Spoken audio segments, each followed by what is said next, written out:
kunnafoni min bɛ di nanzarakan na o bɛna yɛlɛma aw ye todunkan na a bɛna lase aw ma serusi la maraka faama fɛ sabula kunnafoni sɔrɔbaliya o ye kunnasiri ye. maraka faama ka journal banbara bɛna lase aw ma ka sababu ɲuman kɛ malizoom.net ye. maraka faama i bisimila bi kunnafoniw bɛ cogo di. bi ye araba ye novembre kalo tile 27 san 2019 kunnafoni labɛnna fasiri jɛkulu ma fɛ a bɛna lase a balimakɛ seyidu sila maraka faama fɛ. morikɛ tarawele k'ale to suya kɔlɛ la radio bɛnkan ale kuma so kɔnɔ 97 tɔmi kelen fiɲɛ suru ka bɔ Sogonikura Kuluju nagahɔrɔla na. kunnafoni bakurubaw filɛ.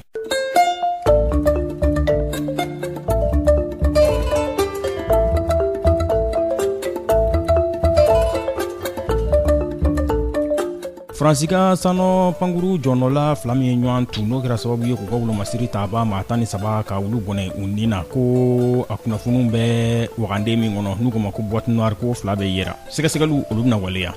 Ministiri ɲɛma Dr Boubou Cissé kunungo sɔgɔmada fɛ sufurula ye a ye baara kurubon karikɛ. Ministiri min n'ale ɲɛsin bɛ jamana kɔnɔna cogoyaw wabɔli ma ani jamanadenw ka lahalayaw Adama Cɛmɔkɔ Jara ntɛnɛndonya tɛmɛlen ale tun bɛ ɲɛminɛ baara dɔ kunna. Dungbarala kumabaw olu ye nin ye minnu bɛna walawala aw ye sisadani na aw ni ce maraka faama ka journal banbara lamɛli la.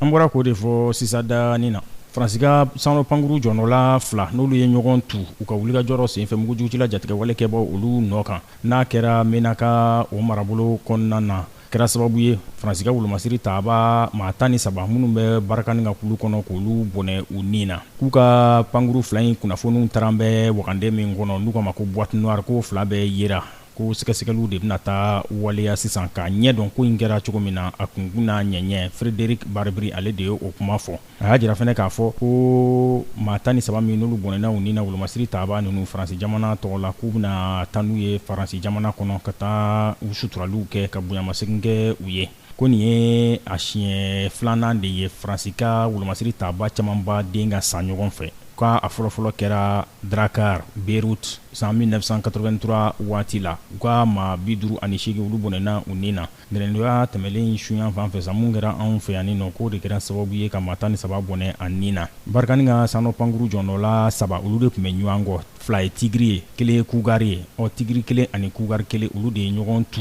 k'o de nana laban na a kɛra Liptako Menaka marabolo a bɛ o kɔnɔna na jamana dogodogo ɲɛ ka taa Niger Burkina olu ka dogodogo ɲɛ fanfɛla na. N'u sera n'u ye k'u bɛ taa n'u ye ka taa u ka bonyamasegin kow kɛ ka ɲɛsin u ma ka sɔrɔ k'u bila ka taa u ka dagayɔrɔw la u ye wolomasiri taabaya kalanw kɛ yɔrɔ minnu na u tɔɲɔgɔn olu ka taa bonyamasegin k'u ye ka sɔrɔ k'u sutura olu baaraw bila mɛ ka décembre kalo tile 2 nata kɔnɔ Paris Faransi faaba kɔnɔ.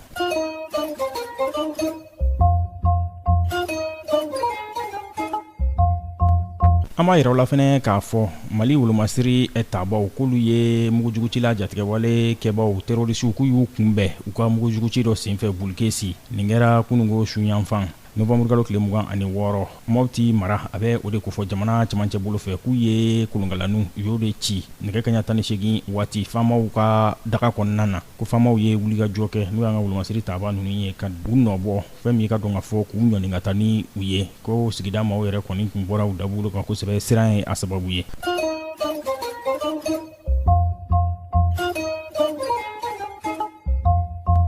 Dr Boubou Cissé ministiri ɲɛma a tun bɛ sufurula ye kunungo sɔgɔmada fɛ ka baara kurubon karili kɛ u k'u ma ko opération a tako fɔlɔ kɔni mun bɛ ka dɔn k'a fɔ marifatigiw ka marifa minɛli u la k'u daga yɔrɔ kelen de k'u bolo don maamɔgɔɲaciw la n'u k'u ma ko DDR a bɛ o lahalayaw a bɛ olu kofɔ. Jamana fasa o dasilen kɔ n'o ye hymne national ye u y'a jira k'a fɔ ko fɛn min ye cɛbɔ 352 Banyango ye k'olu de ka maramafɛnw bɛna minɛ u la k'u daga yɔrɔ kelen de k'u bolo don maamɔgɔɲacaw la u cɛla muso 17 Banyango olu bɛ a la.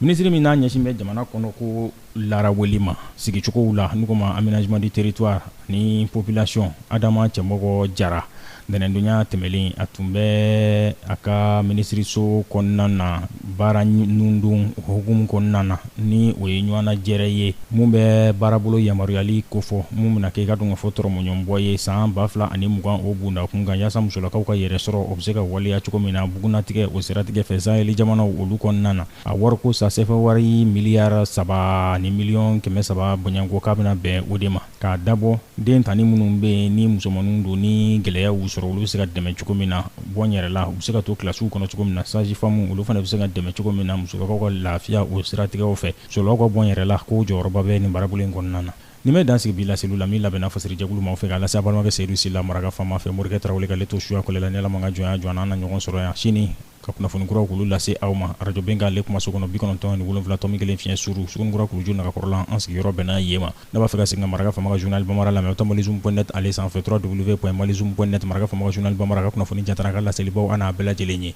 n'a b'a fɛ ka maraka fama ka reportage vidéo fɛnɛ aw ta malizoom ale page Facebook ale sanfɛ an n'a bɛɛ lajɛlen ye ne b'aw fo k'aw waleɲuman dɔn k'a fɔ a k'an bɛn ni Ala sɔnna ma. Maraka fama ka bi journal Bambara lasera aw ma ka sababu ɲuman kɛ malizoom.net ye.